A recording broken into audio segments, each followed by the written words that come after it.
Hello! Welcome to another Southern New Hampshire University's Learning Center tutorial on how to use Minitab Express. If you haven't already installed Minitab, you're going to have to do so in order to use Minitab, so you can either do that through the Minitab website or you can do it through the Blackboard site through Southern New Hampshire University. If you haven't done that, there's a video within this series of tutorials where you can watch how to actually get Minitab Express installed through the Blackboard site. So if you haven't done so already, check that video out and get Minitab installed, and once that's done, you can open it up and you'll be looking at basically what my screen is here.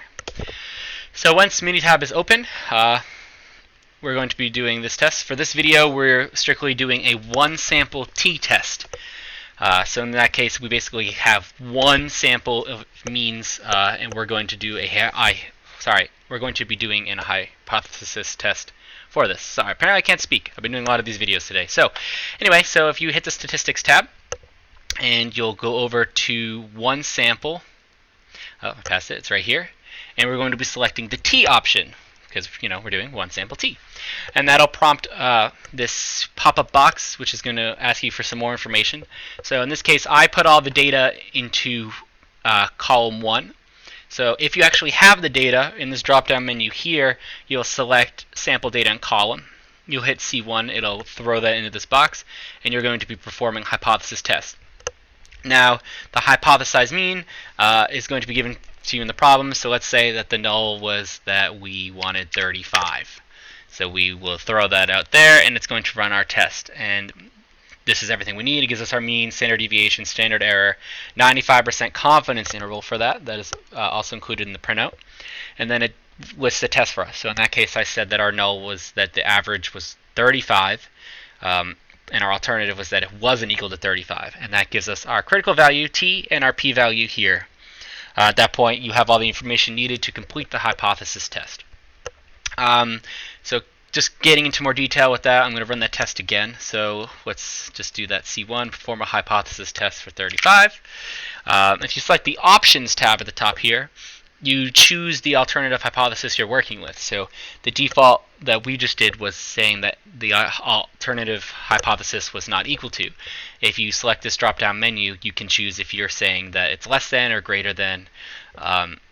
So yeah, that totally depends on the question that or the test that you're performing. So you can just select the option, and you can also change your confidence level here for the confidence interval that'll be printed out. And then you don't really need to do much with this display, but if maybe your professor wants a histogram, box plot, or anything like that, you will just select these. So I'll just do histogram, I guess. And yeah, so then when we run it this time, we get our histogram here, and it now does the lower bound. And what we're testing now is that the average is greater than that, or it's increased, and that will then give us a p-value as well. In a situation that you don't actually have the sample information and you just have summary statistics, you just, same thing, but instead of having sample data in a column for this drop down, you'll select it and you'll choose summarize data. At this point, you'll just enter the information because the problem will have to tell you a sample size. So let's say it told us we sampled 10 individuals, and within those 10 individuals, we had a mean of 38 with a standard deviation of 1.9. Again, same thing, you click perform a hypothesis test and see if it was actually equal to 35 or whatever it is that the question is asking. These are all just numbers that I'm making up as we go, so you'll need to make sure you put in your numbers from your problem in order for you to get the correct answer. But anyway, so again, you can hit the options and choose which test or alternative mean you're testing here, and then you'll just hit OK. And then it does the same thing. It gives us a p-value based off of our summary stats rather than the raw data put in C1.